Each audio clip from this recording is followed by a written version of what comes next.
A millionaire found a beggar who looked exactly like him asking for money, and 2 hours later something unexpected happened.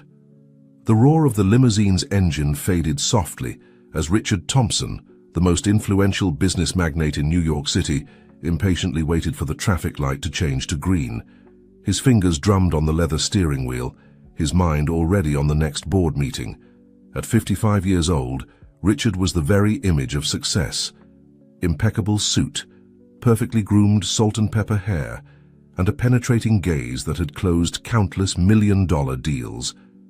The tapping on the window abruptly pulled him from his thoughts. With a sigh of annoyance, Richard lowered the tinted glass, ready to dismiss the beggar du jour with a few coins, but the words froze in his throat. In front of him, with an outstretched hand and a weary look, was a face he hadn't seen in over 50 years, a face that was the exact reflection of his own, marked by time and hardship, but unmistakable. Robert. The word escaped his lips as an incredulous whisper. The beggar blinked, confused. How do you know my name?" Richard felt the world come to a standstill. Memories flooded his mind.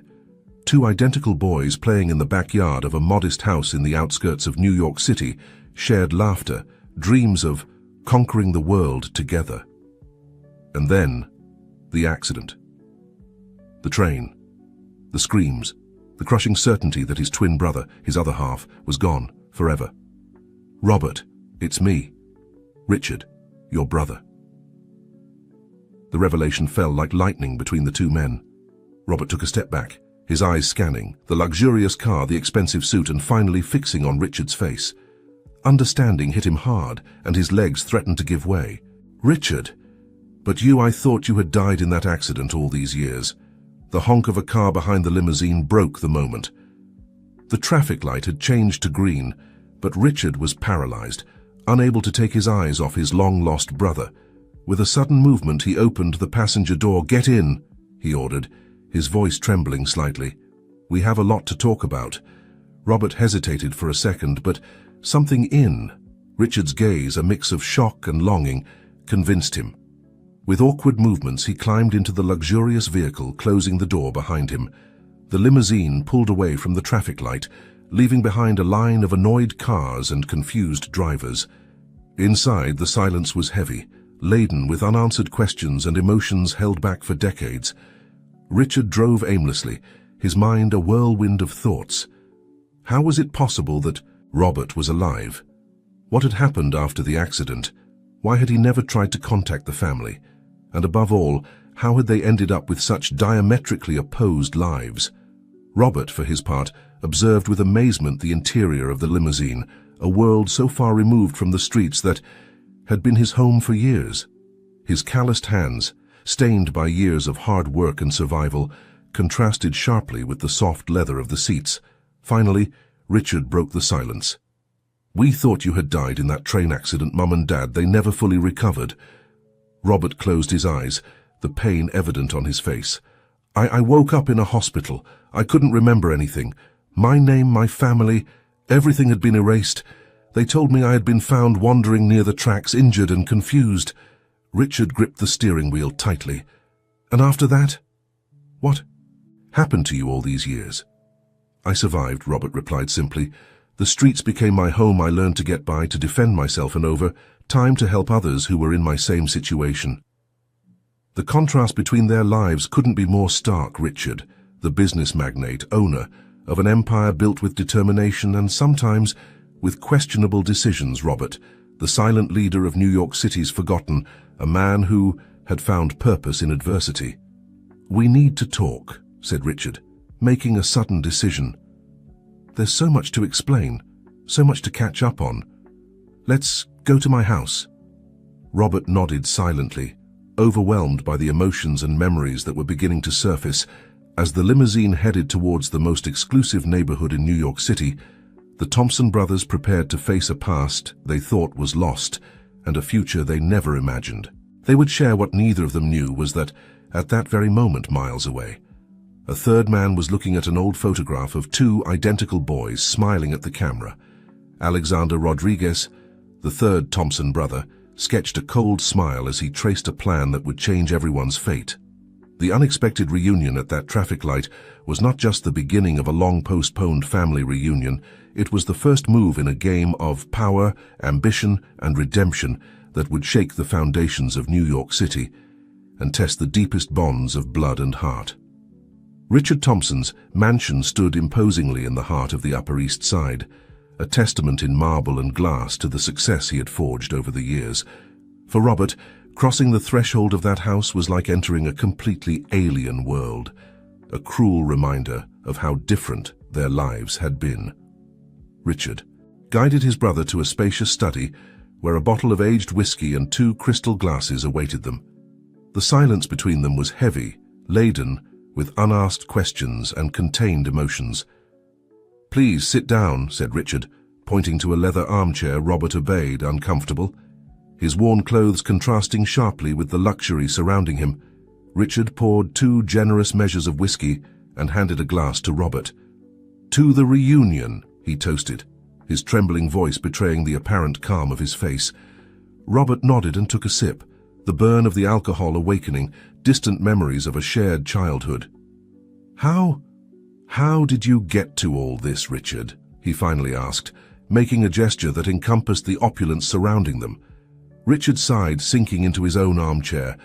"After the accident, after losing you, I promised myself I would do everything possible to ensure our parents never suffered again. I started with small businesses, import and export. I worked day and night, sacrificed relationships, friendships, all to build something that would protect us from the uncertainty that had taken you away from us." Robert listened in silence, his mind struggling to reconcile the boy he remembered with the powerful man in front of him. "The empire grew," Richard continued. "I diversified, invested in technology, real estate, finance. Each success was a victory against the fate that had separated you from us. But every night when I came home, I felt the emptiness of your absence."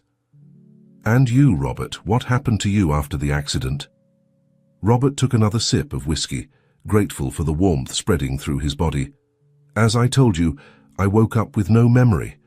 I found myself alone, without identity, in a world that didn't forgive weakness.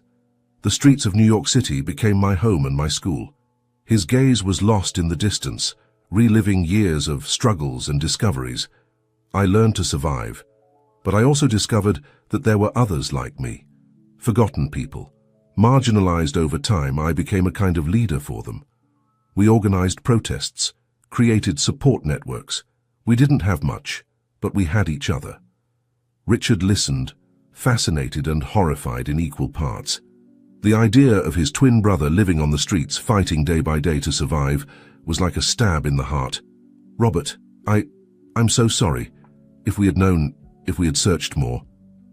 Robert raised a hand, stopping his brother's apologies. "The past is the past, Richard. We can't change it. The question is, what do we do now?" Before Richard could answer, the study door burst open. An elegant woman, in her 50s, entered with a determined step. "Richard, where have you been? The board of directors is furious. You've missed the most important meeting of—" Her voice trailed off as she saw Robert. Her eyes widened, moving from one brother to the other in disbelief. "Sarah, honey," said Richard, standing up. "I'd like you to meet Robert. My brother, Sarah Thompson, Richard's wife and vice president of the company, stood frozen. But Robert is dead, the accident." "It's a long story," Richard interrupted. "A story we need to share with the whole family." At that moment, Richard's phone rang insistently. Seeing the number on the screen, he frowned. "Excuse me, I have to take this call." Richard went out to the balcony, leaving Robert and Sarah in an uncomfortable silence. Meanwhile, on the phone line, a deep and threatening voice resonated in Richard's ear. "Mr.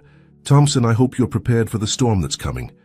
Your empire is about to crumble, and you don't even imagine where the blow will come from." Richard gripped the phone tightly. "Who are you? What do you want?" A cold laugh was the only response before the call was cut off. Richard stood looking at the city sprawling before him, a sense of dread settling in his chest.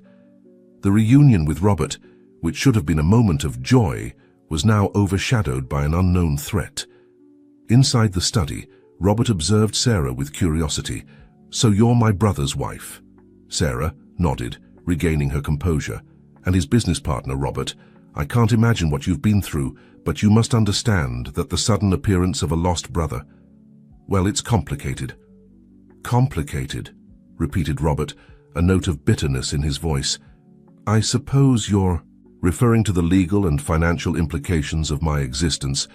Sarah had the decency to look ashamed. "I didn't mean for it to sound like that. It's just that I'm an inconvenience to the empire you've built," Robert completed. "Don't worry, I'm not here to claim anything. My life is on the streets with the people who need me." Richard returned at that moment, his face pale and tense. "We need to talk," he said, looking at Sarah. "Something's happening in the company, and I have a feeling this is just the beginning." Robert stood up, suddenly feeling out of place. "Maybe I should go. You have important matters to attend to." "No," Richard said firmly, putting a hand on his brother's shoulder. "I just found you, Robert. I'm not going to lose you again. Besides, I have a feeling I'm going to need your help." The three looked at each other, each aware that their lives had just changed irrevocably. Outside, the sun was beginning to set over New York City, tinting the sky blood red. It was the prelude to a storm that was about to break over the Thompson family, a storm that would test the bonds of blood, love, and loyalty. What none of them knew was that at that very moment, Alexander Rodriguez was sitting in his luxurious office, smiling as he reviewed documents that could destroy Richard's empire. The third Thompson brother, raised in opulence but consumed by resentment, was ready to make his move. The game had begun, and the board was the entire city of New York: Richard, the magnate; Robert, the leader of the forgotten; and Alexander, the vengeful shadow. Three brothers, a shared past, and an uncertain future. The unexpected reunion was just the beginning of a story that would shake the foundations of their lives and of American society. The morning after the reunion dawned grey over New York City. As if the city itself sensed the storm that was approaching, in the Thompson mansion, Richard prepared to face the board of directors, his mind divided between the joy of reuniting with Robert and the mysterious threat hanging over his empire. Robert, for his part, woke up disoriented in the guest room. The luxury surrounding him contrasted brutally with the life he had led for decades. He dressed in the clothes Richard had lent him, feeling like an imposter in his own skin. In the dining room, the brothers met Sarah, who greeted them with a tense smile. "Good morning," she said, serving coffee. "Richard, the board meeting is scheduled for 10. "We need a strategy." Richard nodded, his face a mask of determination. "Robert," he said, turning to his brother, "I know this is sudden, but I'd like you to come with me to the office. There's something I want to show you." Robert hesitated. "I don't know if it's a good idea, Richard. I don't belong in that world." "Please," Richard insisted. "You're my brother. A part of you will always belong to my world, just as a part of me will always belong to yours." Moved by Richard's words, Robert finally agreed.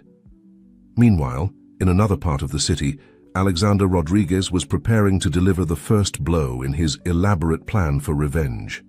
At the central offices of Thompson Industries, a glass and steel skyscraper that dominated the New York City skyline, Richard and Robert were greeted by curious looks and surprised whispers. The resemblance between the brothers was impossible to ignore, and rumors began to spread like wildfire. Richard guided Robert to his office on the top floor, a spacious room with panoramic views of the city. "I want to show you something," he said, heading to a safe hidden behind a painting. From the safe, Richard extracted an old photo album and a yellowed document.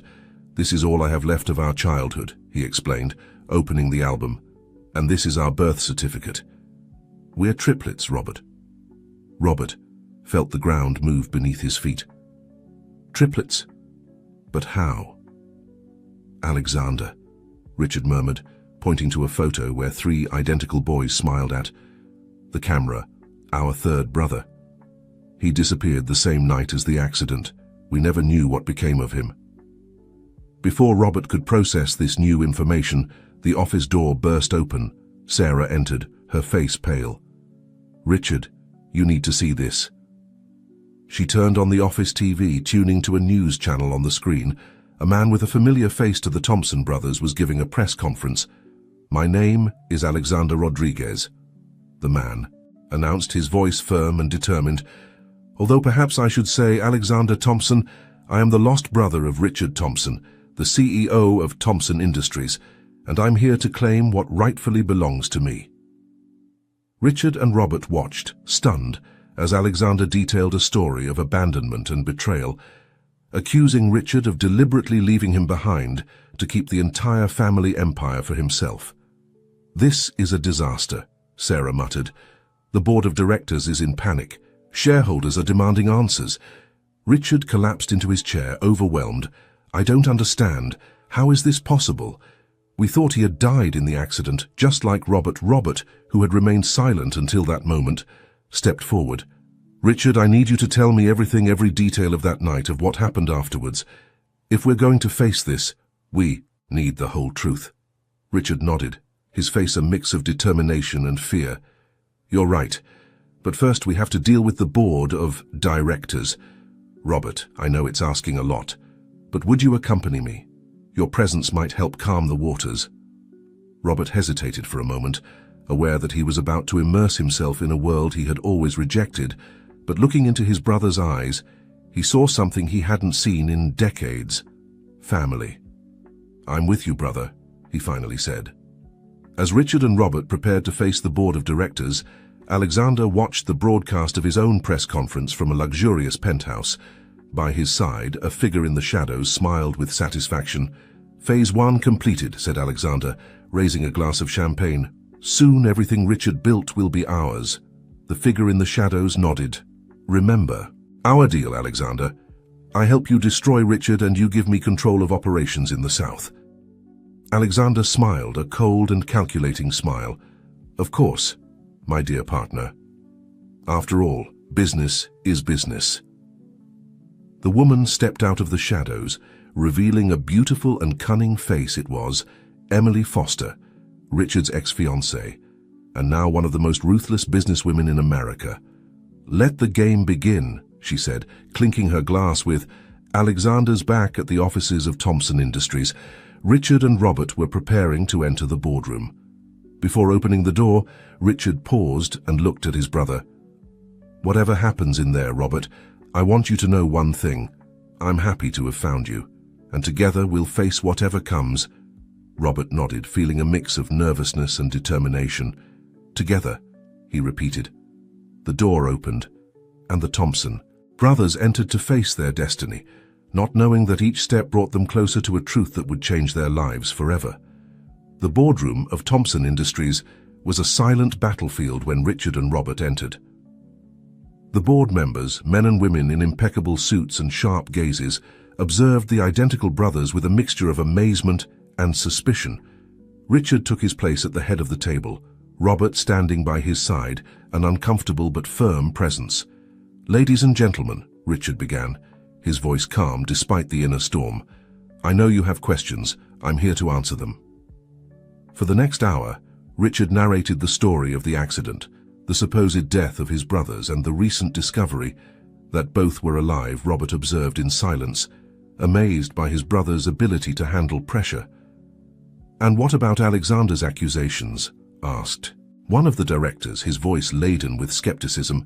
"He says you deliberately abandoned him." Richard shook his head. "That's completely false. We believed that both Robert and Alexander had died in that accident. I would never have abandoned my brothers." "And how can we be sure?" insisted another director. "This situation could destroy our shareholders' trust." It was then that Robert stepped forward. "If I may," he said, his voice hoarse from disuse in formal situations, "I can assure you that my brother is telling the truth. I myself have just discovered that I have a family, a history. Richard is not the man Alexander describes." The room fell silent, weighing the words of this man who until recently had been living on the streets. There was an authenticity in Robert that was hard to ignore. Finally, Sarah spoke up. "I propose we form a crisis management team.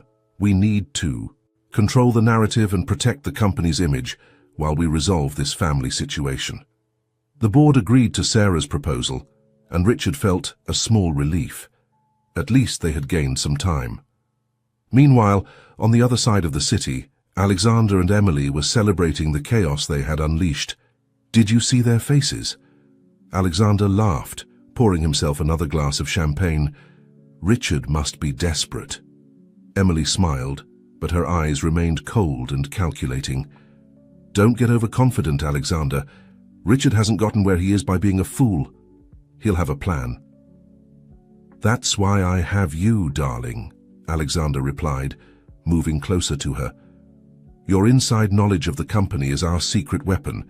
Emily subtly moved away. Remember, this is a business agreement. Don't get confused. Alexander nodded, a shadow of disappointment crossing his face. Of course. Business me. Back at the Thompson mansion, Richard, Robert and Sarah gathered to plan their next move. We need to know more about Alexander, said Richard, pacing the study. Where he's been all these years, who's been supporting him. Robert, who had remained thoughtful, spoke up. I can help with that. On the streets we have our own information networks, people who see and hear things others ignore. Richard looked at his brother with a mixture of surprise and admiration. You'd do that for me? For us? Robert nodded. We're family, Richard. Besides, I have a feeling there's more at stake here than just your company. Sarah, who had been reviewing documents, looked up. Richard, there's something else you should know. I've been investigating some suspicious transactions in the company. I think someone has been leaking information.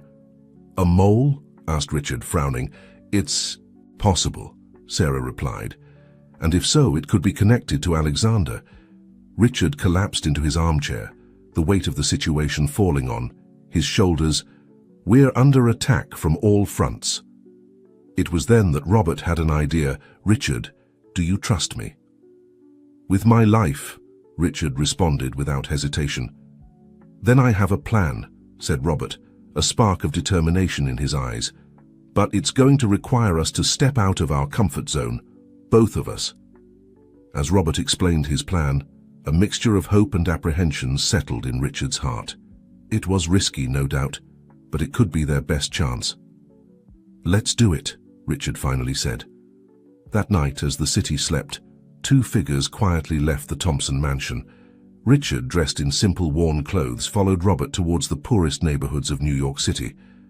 It was time for the magnate to see the world through his brother's eyes. What neither of them knew was that their movements were being observed.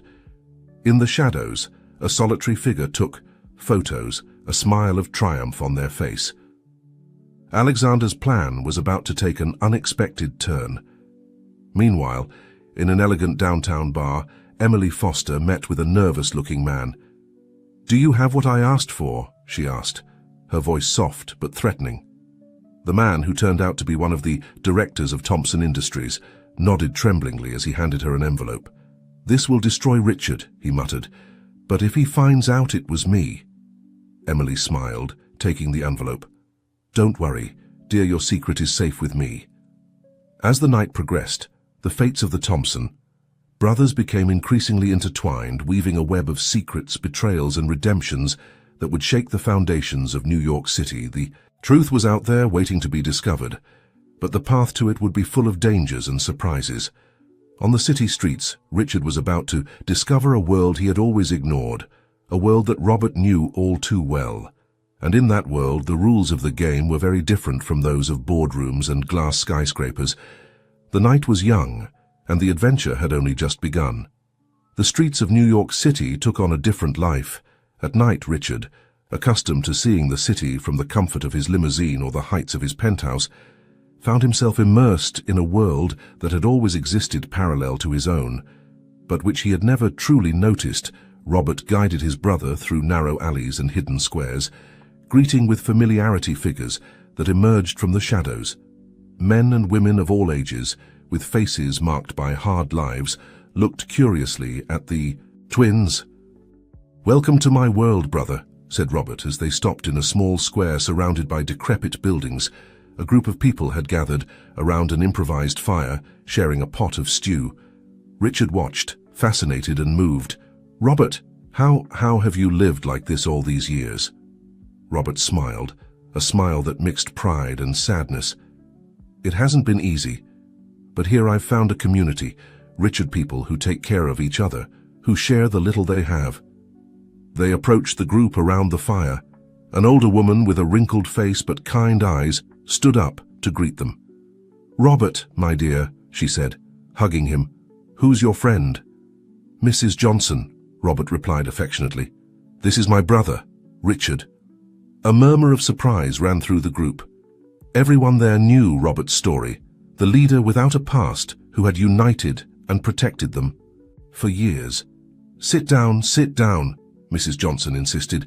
"The stew is hot and there's enough for everyone."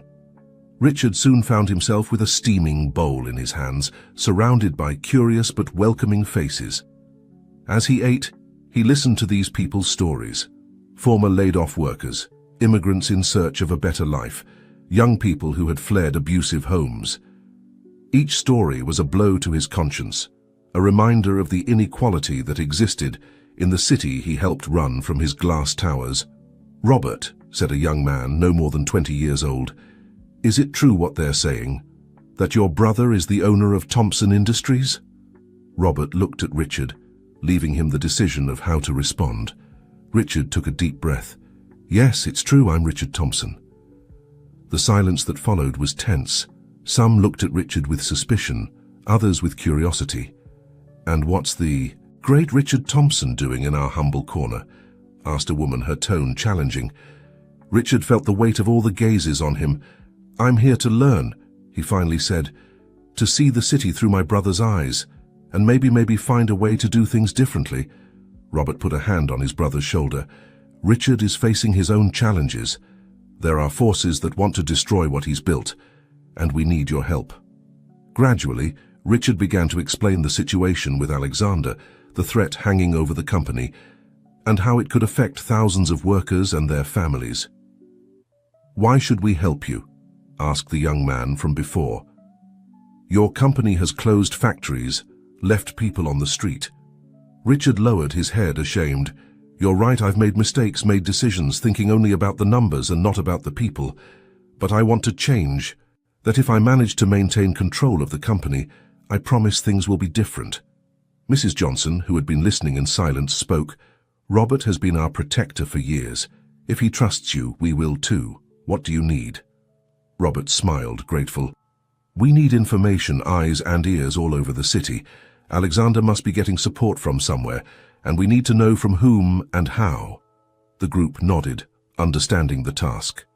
Soon, they organized into small teams, each with an area of the city to watch. As the night progressed, Richard and Robert moved away from the group a bit. "Thank you," Richard said quietly, "for showing me all this I've missed so much, locked in my world of business." Robert nodded. "It's never too late to open your eyes, brother. But remember, these people are risking a lot to help us. Don't let them down." Suddenly, a young man came, running out of breath. "Robert, Richard, you have to see this." He showed them his phone on the screen. A breaking news headline glowed ominously. "Scandal at Thompson Industries. CEO seen in marginal neighborhoods, shady dealings." Accompanying the headline was a blurry but recognizable photo of Richard and Robert entering the square. "Damn," Richard muttered. "We've been followed." Robert frowned. "This is Alexander's work. He's moving his pieces faster than we thought." Richard took out his own phone, which he had been ignoring all night. Dozens of missed calls and messages from Sarah and the public relations team. "We have to go back," he said. "This is going to be a media hell." As they prepared to leave, Mrs. Johnson approached. "Remember your promise, Richard Thompson," she said, her voice soft but firm. "These streets don't forget." Richard nodded solemnly. "I won't forget. You have my word." As the brothers walked away, watched by the concerned gazes of the community they had just met, they didn't notice a figure slipping between the shadows, following their every move. In his luxurious penthouse, Alexander smiled as he watched the news. "Perfect," he murmured. "The great Richard Thompson mingling with the scum of the city. This will destroy his reputation." Emily, sitting beside him, didn't seem so convinced. "Don't underestimate him. Alexander Richard is cunning. He could turn this to his advantage." Alexander turned to her, his eyes shining, with a mixture of amusement and threat. That's why I have you, darling. Your next move will be crucial. Are you ready? Emily nodded, though a shadow of doubt crossed her face for an instant. I'm always ready. As night gave way to dawn, the Thompson brothers prepared to face a new media storm. But something had changed in Richard. The night on the streets had opened his eyes to a reality he could no longer ignore. On the horizon, the sun began to peek over New York City, illuminating both the skyscrapers and the marginal neighborhoods. It was the beginning of a new day, and with it the start of a battle that would define not only the future of Thompson Industries, but also the heart and soul of the city itself. The morning arrived with the fury of a media storm. Richard and Robert had barely set foot in the Thompson mansion when they were assaulted by a frantic Sarah and a public relations team in full crisis mode. "What were you thinking?" Sarah demanded, waving a newspaper in front of Richard.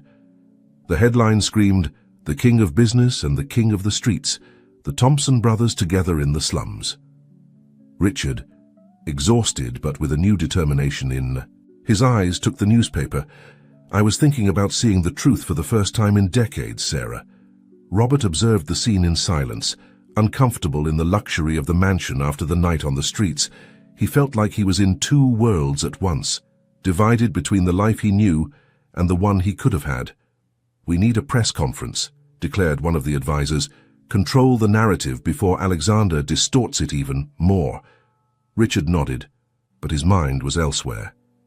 He turned to Robert. "I need you to be there with me, brother. It's time for the world to know the whole truth." Robert hesitated. "Richard, I don't know if I'm ready for that. My world, my people." "Your people are the reason we need to do this," Richard interrupted. "It's time for Thompson Industries to take responsibility and do things differently."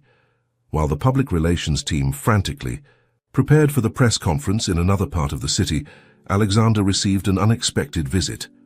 Emily entered his penthouse unannounced, her face a mask of concern. "We have a problem," she said, without preamble. Alexander, who was enjoying his breakfast while watching the news, raised an eyebrow. "What could be a problem? Richard is finished." Emily shook her head. "You don't understand. I've been investigating, Alexander. The story you told me about how Richard abandoned you, it doesn't add up." Alexander visibly tensed. "What do you mean?" "I found records, Alexander, from the orphanage where you grew up. You were adopted by the Rodriguezes weeks after the accident. Richard and his parents searched for you for years." Alexander's face contorted into a mask of fury. "You're lying. My adoptive parents told me." "Your adoptive parents lied," Emily interrupted. "I don't know why, but they did. And now our entire plan is at risk." Alexander stood up abruptly, his breakfast forgotten. "It doesn't matter. We have enough to destroy Richard, his reputation, his company." "And then what?" Emily asked. "Have you thought about what will happen afterwards? Thousands of jobs at risk, families that depend on Thompson Industries." For a moment, Alexander seemed to hesitate, but then the hardness returned to his eyes. "It's too late to back down. We'll proceed as planned." Emily looked at him for a long moment. "Very well," she finally said, "but remember, Alexander, every action has consequences." Meanwhile, at the Thompson mansion, Richard and Robert were preparing for the press conference. Richard, dressed in his usual impeccable suit, looked at his brother, who had insisted on wearing his own worn clothes. "Are you sure about this?" Richard asked. Robert nodded. "If we're going to tell the truth, it has to be the whole truth, no masks, no pretenses." When the Thompson brothers stepped out to the podium, facing a horde of journalists and cameras, the contrast between them couldn't be more evident. And yet there was a unity, a shared strength that was palpable. Richard cleared his throat and began, "Good morning, I'm here today, not only as CEO of Thompson Industries, but as a brother, as a son, and as a man who has made mistakes and is willing to correct them." He proceeded to tell the complete story. The accident, the loss of his brothers, the years of fruitless searching, and finally, the unexpected reunion. "For years," he continued, his voice laden with emotion, "I built an empire thinking it was the only way to honor the memory of my lost brothers. But in the process, I lost sight of what really matters. The People, the community, the responsibility we have to those less fortunate. Robert stepped forward. "My name is Robert Thompson," he said, his voice hoarse but firm. "For decades, I lived on the streets of this city, with no memory of my past, but I found a new family among those society has forgotten, and now with my brother by my side, we are committed to doing things differently." The camera flashes became frantic. Journalists shouted questions, but Richard raised a hand to silence them. "From today," he announced, "Thompson Industries commits to a new business model, one that prioritizes the well-being of our employees and the communities in which we operate. We will implement affordable housing programs, job training, and support for small entrepreneurs in the most needy neighborhoods." Robert smiled, proud of his brother, but his smile faded when he saw a familiar figure among the crowd of journalists. "Richard," he murmured, "look, there in the front row was Alexander, his face a mask of fury and confusion. Beside him, Emily watched the scene with a mixture of admiration and calculation. Richard saw his third brother, and on impulse did the unthinkable. "Alexander," he said into the microphone, "I know you're there, and I know you have questions, accusations, maybe even hatred towards me, but you're our brother. And this family has been separated for too long. I invite you here and now to join us, to hear the truth and be part of something bigger than ourselves." The silence that followed was deafening. Alexander, caught by surprise, seemed to be struggling with himself. Emily whispered, something in his ear, but he ignored her. Slowly, as if each step were a battle, Alexander began to move towards the podium. The camera flashes became frantic, capturing the moment when the three Thompson brothers met face to face for the first time in over 50 years. The fate of Thompson Industries, and perhaps all of New York City, hung by a thread. The truth was about to come to light, and with it, the possibility of redemption or an even deeper fall. At that moment, with the city and the world watching, the Thompson brothers faced not only their past, but the future they could forge together. The silence in the press room was so thick you could cut it with a knife. Alexander stopped a few steps from the podium, his eyes scanning the faces of Richard and Robert, searching for answers to questions he didn't even know he had. Richard extended a hand towards his lost brother. "Alexander," he said softly, his voice amplified by the microphone, "I know there's a lot to explain, a lot to resolve. But here, now, in front of everyone, I want you to know that we never stopped looking for you." Alexander hesitated, his emotions at war. The rage and resentment he had, nurtured for years, fought against the longing for family that he had never managed to completely suppress. Robert, sensing the tension, stepped forward. "Brother," he said, his voice hoarse with emotion, "the three of us have suffered, each in our own way, but now we have the opportunity to heal together." It was that moment of vulnerability, that show of humanity, that finally broke Alexander's facade. With a choked sob, he climbed onto the podium and, to the astonishment of everyone present, embraced his brothers. The camera flashes became frantic, capturing the moment when the three Thompson brothers reunited after more than 5 decades of separation. Among the crowd, Emily watched the scene with a mixture of emotions. Her plan for revenge against Richard was crumbling before her eyes, but something deeper, more human, began to stir within her. Sarah, who had been observing from the side, quickly took control of the situation. "Ladies and gentlemen of the press," she announced, "the Thompson family thanks you for your presence.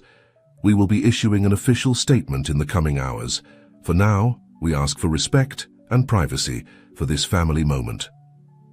As security guards began to escort the journalists out of the room, the Thompson brothers retreated to a private room, followed closely by Sarah. Once alone, the weight of the situation fell upon them. Alexander was the first to speak, his voice trembling.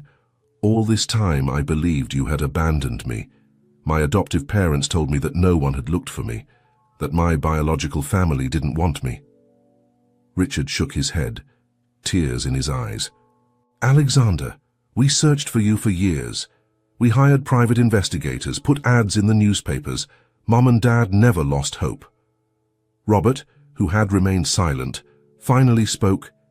It seems we were all victims of the lies and secrets of others. Sarah, always practical, intervened. Gentlemen, I know you have a lot to talk about, but we have a crisis to manage, Alexander. Your public accusations against Richard and the company. Alexander lowered his head, ashamed. I'm sorry I was so blinded by resentment, so sure I had been betrayed. Richard put a hand on his brother's shoulder. The past is the past. What's important is how we move forward from here.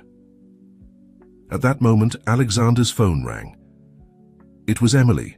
With an apologetic look to his brothers, Alexander answered the call. "What the hell are you doing?" Emily's voice sounded furious. "The whole plan, everything we've worked for." Alexander closed his eyes, making a decision. "It's over, Emily. I can't continue with this. The truth." "The truth?" Emily interrupted, her voice cold as ice. "You think you know the whole truth, Alexander. There are things you still don't know, things that could destroy your precious reunited family." Alexander felt a chill run down his spine. "What are you talking about?" "Come see me," Emily said, alone, "and I'll show you what really happened the night of the accident." The call cut off, leaving Alexander pale and shaking. "Is everything okay?" Richard asked, concerned about the change in his brother's demeanor. Alexander hesitated for a moment, but then decided it was time for total honesty. "There's something you should know," he said. "I haven't been acting alone in my campaign against the company. I have a partner, Emily Foster." Richard visibly tensed upon hearing that name. "Emily? But she was your ex-fiancée, I know," Alexander completed. "She found me a few months ago, told me her version of the story, of how you had betrayed and abandoned her for the company." Robert, who had been listening attentively, intervened. "And what does she want now?" Alexander looked at his brothers, doubt clear in his eyes. "She says she has information about the night of the accident, information that could change everything." A heavy silence fell over the room. Richard and Robert exchanged glances, years of unspoken secrets and pain passing between them. Finally, Richard spoke. "We'll go together," he said firmly. "Whatever the truth is, we'll face it as a family." Sarah, who had been observing the interaction, stepped forward. "This could be a trap," she warned. "Emily is dangerous, and she has a lot to lose if the truth comes out." Robert nodded, his street experience making him cautious. "Sarah's right, we need to be careful." Alexander looked at his brothers, a mixture of gratitude and determination in his eyes. "Thank you," he said softly, "for trusting me despite everything I've done." Richard smiled, a tired but genuine smile. "We're family, Alexander. That means something." As the Thompson brothers prepared to face whatever Emily had in store for them, in another part of the city, the woman in question stared fixedly at an old yellowed envelope. Inside, documents and photographs that had remained hidden for decades threatened to come to light. Emily took a sip of her wine, her mind a whirlwind of emotions and calculations. The truth she was about to reveal would not only change the fate of the Thompson brothers, but her own as well. "Let the final game begin," she murmured to herself, as the afternoon sun bathed New York City in golden tones, oblivious to the drama that was about to unfold in its streets. The sunset painted the New York City sky in reddish and golden hues when the Thompson brothers' limousine pulled up in front of an elegant building in the Upper East Side. Richard, Robert, and Alexander descended, their faces a mixture of determination and apprehension. "Are you sure about this?" Richard asked Alexander. As they entered the lobby, Alexander nodded. "We have to know the truth, whatever it may be." The elevator took them to the penthouse, where Emily was waiting for them. When the door opened, they saw her standing by the window, her silhouette outlined against the urban landscape. She turned slowly, a cold smile on her lips. "Well, well," she said, her voice soft but laden with sarcasm. "The happily reunited. Family, how touching." Richard stepped forward. "Emily, whatever you think you know, whatever your plan is, it's over. We're here for the truth, nothing more." Emily laughed, a joyless sound. "The truth? Oh, Richard, always so noble. Are you sure you can handle the truth?" Robert, who had been observing in silence, intervened. "Ma'am, we've lived with lies and secrets for too long. Whatever it is, we're prepared." Emily looked at them one by one, pausing on Alexander. "And you, my dear partner, Are you ready for your world to crumble once again? Alexander swallowed hard but nodded. Do what you have to do, Emily. With a theatrical movement, Emily pulled out a yellowed envelope from a nearby drawer. Here it is, gentlemen, the truth about the night of the accident, about why you were separated, about the great secret of the Thompson family. With trembling hands, Richard took the envelope and opened it. Inside were old photographs, official documents, and a handwritten letter. As the brothers crowded to see the contents, their faces went from curiosity to shock and then to horror. This can't be true, Richard murmured, his voice barely a whisper. Robert took one of the photographs, his eyes wide with disbelief.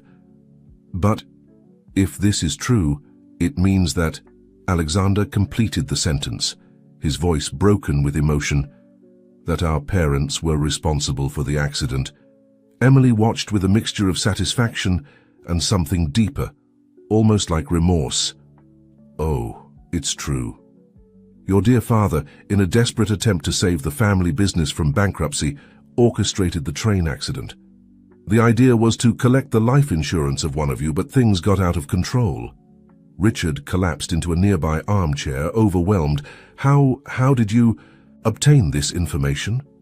Emily smiled sadly. Your father confessed everything to me on his deathbed, Richard.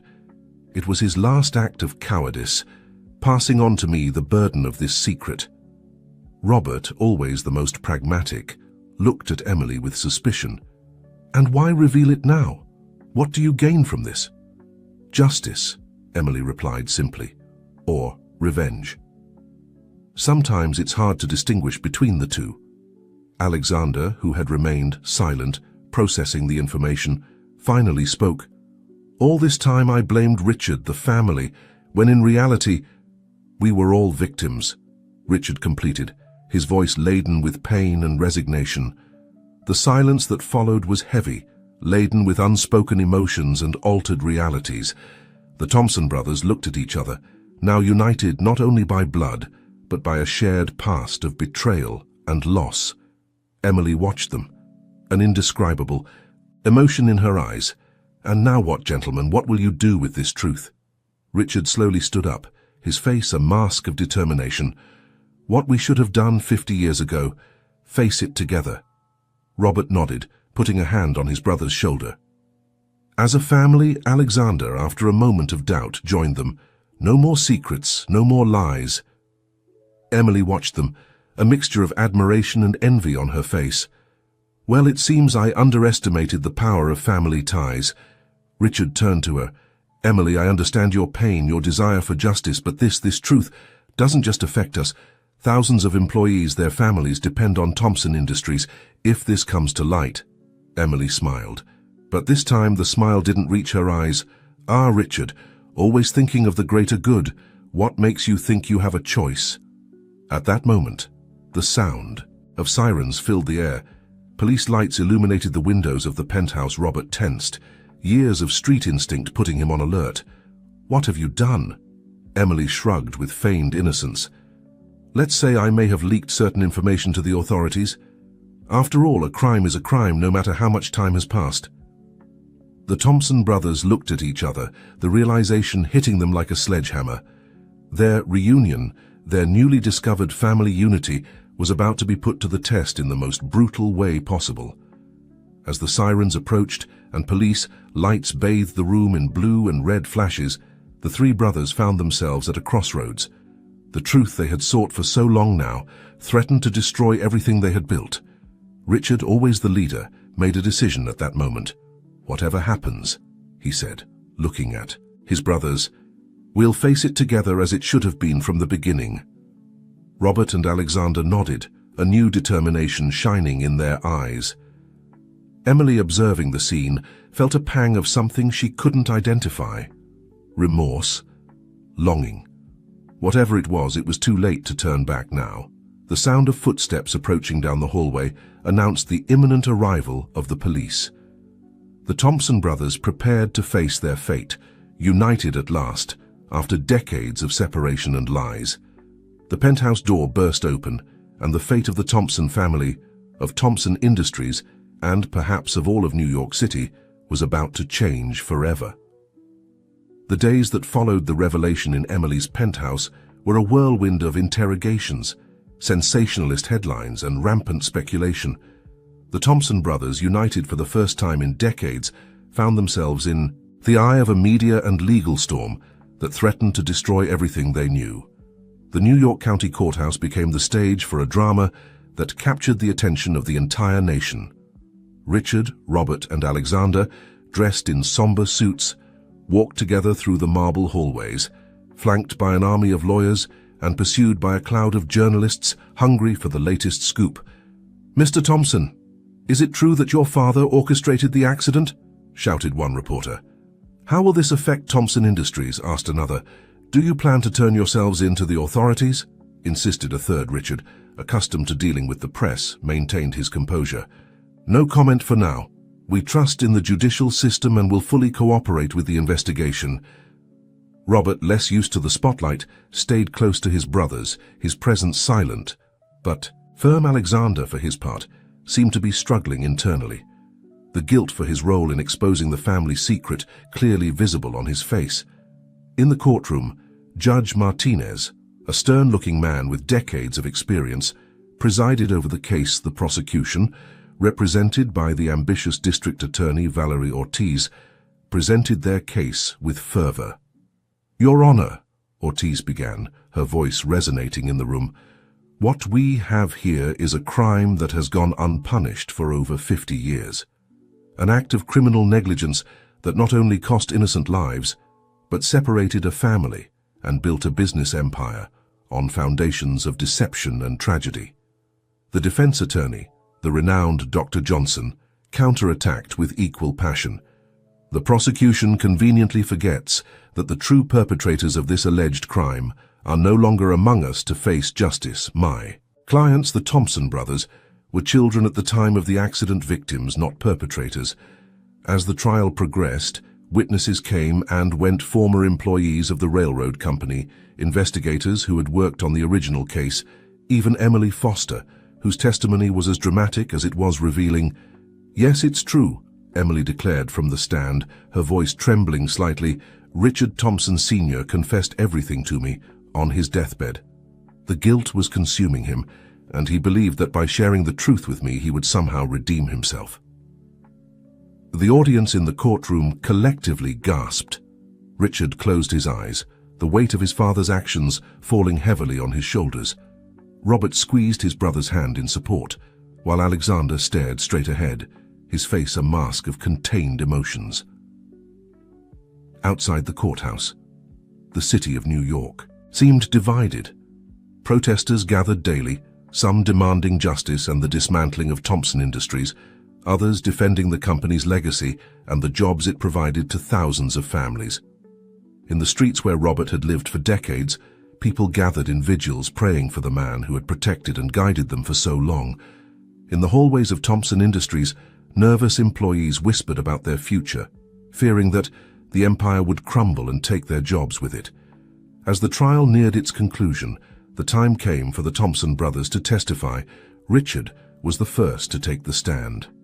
"Mr. Thompson," District Attorney Ortiz began, "when did you learn of the true circumstances of the accident that separated your family?"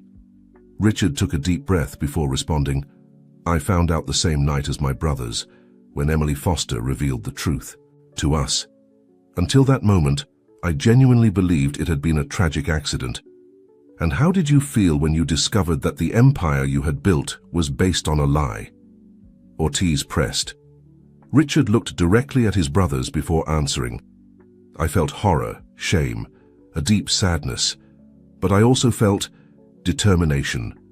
Determination to make things right, to use the company's resources to repair as much as possible the damage caused." When it was Robert's turn, his testimony moved the room. He spoke of his years on the streets, of the community he had formed, and how, despite not remembering his past, he had always felt a void that was only filled when he reunited with his brothers. "I don't seek revenge," Robert declared with a firm voice. "I seek justice, yes, but also redemption, not for myself but for all those who have been forgotten by society."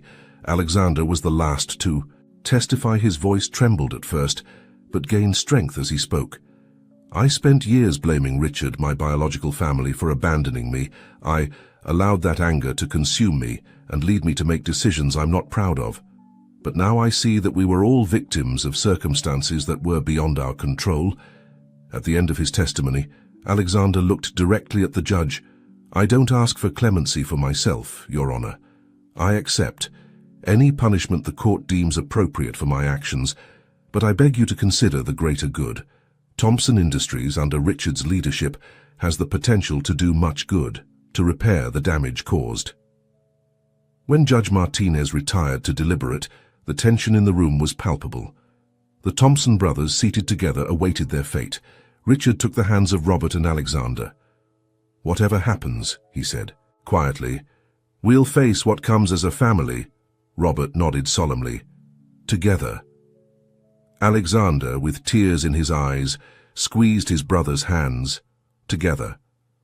As the sun set over New York City, bathing the city in golden and reddish hues, the fate of the Thompson brothers, of Thompson Industries, and of thousands of lives connected to them hung by a thread. Judge Martinez's decision would not only determine the future of a family and a company, but would also set a precedent for how society deals with the sins of the past and the possibility of redemption. In the streets, in offices, in homes, across the city, people waited with bated breath. Judge Martinez's verdict would not only be a judgment on the Thompsons, but a judgment on time itself and its capacity to heal, punish, or redeem. The New York County Courthouse was in sepulchral silence when Judge Martinez returned to the room. The Thompson brothers, seated together in the front row, straightened up, their faces a mixture of anxiety and resolution. "In the case of the people versus Thompson Industries and the Thompson brothers," the judge began, his voice resonating in the room, "this court has reached a decision." The world seemed to hold its breath as the judge continued. "The crimes committed more than 50 years ago are serious and cannot be ignored. However, this court also recognizes that the true perpetrators are no longer among us to face justice." Richard closed his eyes, preparing for the worst. Robert squeezed his brother's hand, while Alexander stared straight ahead, his face a mask of contained emotions. "Therefore," Judge Martinez continued, "it is the decision of this court that Thompson Industries, under the direction of the Thompson brothers, shall establish a compensation fund for the victims of the accident and their families. Additionally, the company will undergo a court-supervised restructuring with the aim of ensuring ethical and transparent practices in all its operations." A murmur ran through the room. The judge raised a hand to request silence before continuing. "As for the Thompson brothers, this court recognizes that they were children at the time of the accident and therefore cannot be held guilty of their father's crimes. However, their recent actions cannot be ignored." The judge addressed Alexander directly. "Alexander Thompson, for your participation in the defamation campaign against your brother and the company, you are ordered to perform 1,000 hours of community service." Alexander nodded, accepting the sentence with a mixture of relief and determination. "Richard Thompson," the judge continued, "although you are not found guilty of any crime, you are ordered to work closely with charitable and community organizations to ensure that Thompson Industries fulfills its social responsibility." Richard nodded solemnly, already planning in his mind how to implement these changes. "And Robert Thompson," said the judge, his voice softening slightly, "this court recognizes your years of work with the less fortunate in our city. You are entrusted with the task of overseeing Thompson Industries' community outreach programs, ensuring that the company never loses sight of its impact on the lives of ordinary citizens." Robert, surprised but moved, accepted the responsibility with a nod of his head. "It is the hope of this court," Judge Martinez concluded, "that this sentence will not only provide a measure of justice for the errors of the past, but also pave the way for a better future. Case closed." The bang of the gavel resonated in the room, sealing the fate of the Thompson brothers and Thompson Industries. Outside the courthouse, a crowd anxiously waited. When the brothers emerged, they were greeted with a mixture of cheers and boos. Richard, taking the initiative, approached the journalists' microphones, "We accept the court's decision with humility and determination." He declared, "Thompson Industries has been part of this city for generations, and it's time we fully assume our responsibility to the community. I promise that from today on, every decision we make, every project we undertake, will have as its main objective the well-being of the citizens of New York City." Robert stepped forward. "For years I saw firsthand the struggles of the less fortunate in our city. Now, with the resources of Thompson Industries, we have the opportunity to make a real difference. We will not waste this opportunity." Alexander, the last to speak, did so with a trembling but firm voice. "I have made mistakes, driven by resentment and anger, but my brothers have taught me the power of forgiveness and family unity. I will dedicate every hour of my community service, and every day after that, to repairing the damage I have caused and building a better future for our city." As the Thompson brothers walked away from the courthouse, surrounded by a ring of security, the city of New York seemed to be at a turning point. News of the sentence spread quickly, generating heated debates in cafes, offices, and homes.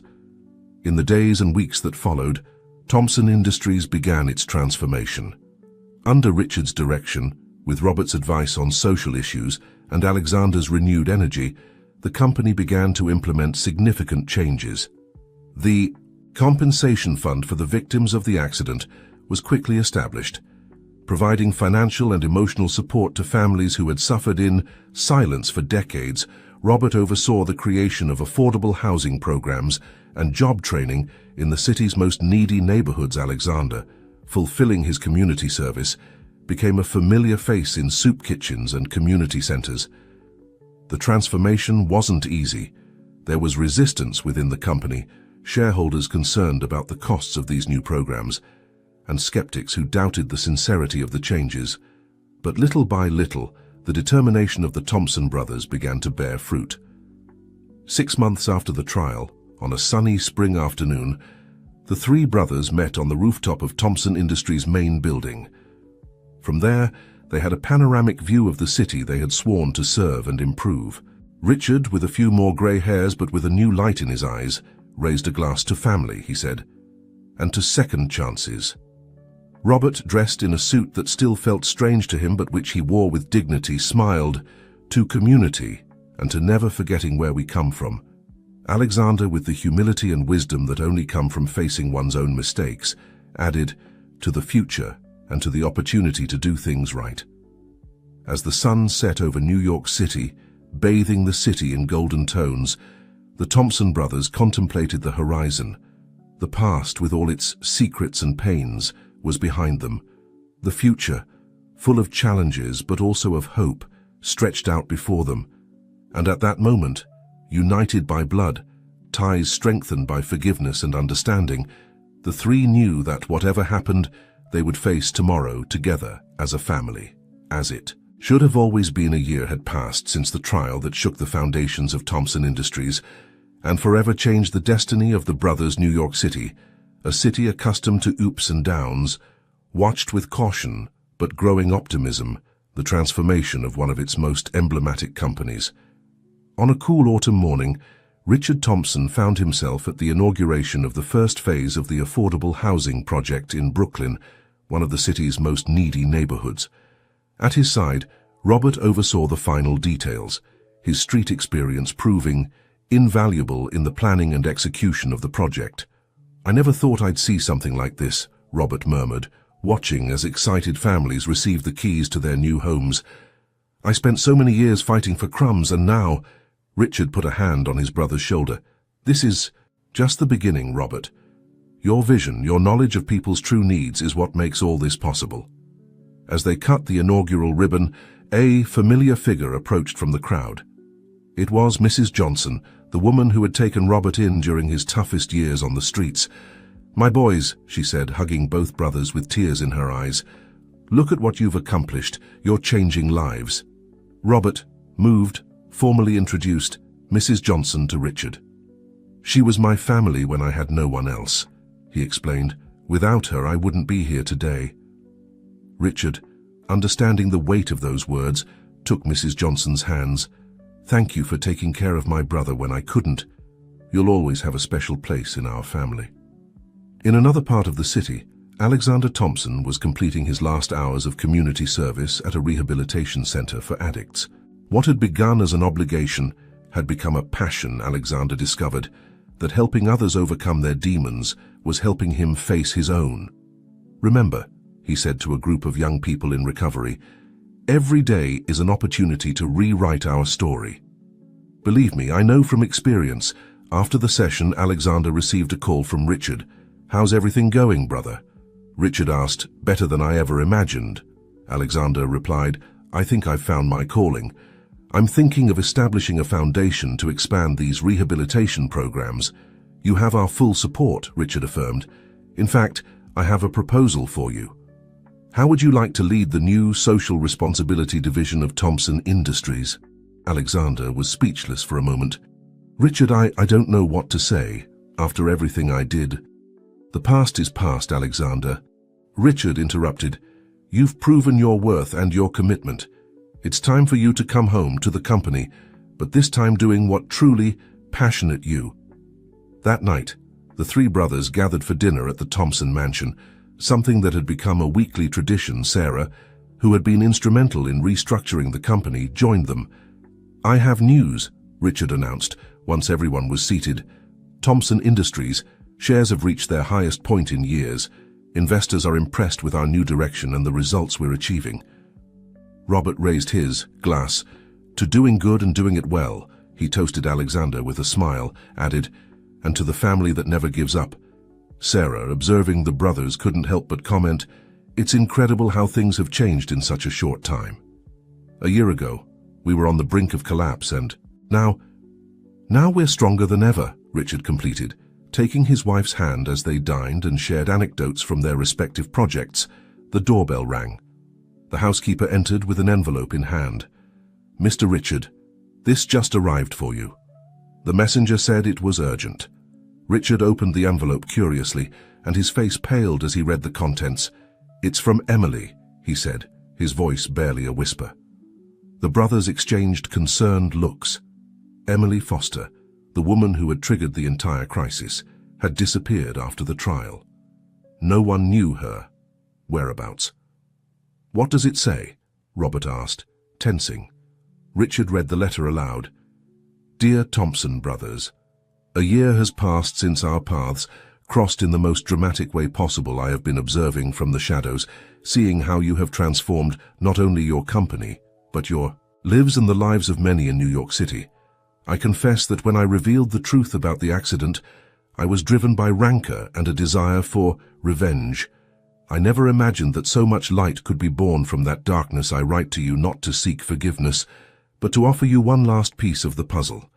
Attached you will find documents that prove that your parents, in the last years of their lives, tried to amend their mistakes. They established secret trusts for charitable works and tirelessly sought their lost children. Perhaps this doesn't change the past, but I hope it gives you some peace with respect and admiration. Emily Foster." The silence that followed the reading was heavy, laden with unspoken emotions. Richard put the letter on the table and took the attached documents, confirming what Emily had written. "After all," Alexander murmured, "our parents tried to do the right thing in the end." Robert, with tears in his eyes, added, "Perhaps remorse and redemption run in the family." Richard looked at his brothers, at Sarah, and then at the documents he held in his hand. "I think it's time to fully honor our family's legacy. Not just the business empire, but also this final desire to do good." The Thompson brothers looked at each other, a silent understanding passing between them. The past, with all its secrets and pains, finally seemed to be closing its circle. The future, though challenging, looked brighter than ever as night fell over New York City. In the Thompson mansion, a once fractured but now stronger than ever, family prepared to write the next chapter of their story, a chapter of hope, redemption, and the transformative power of family love.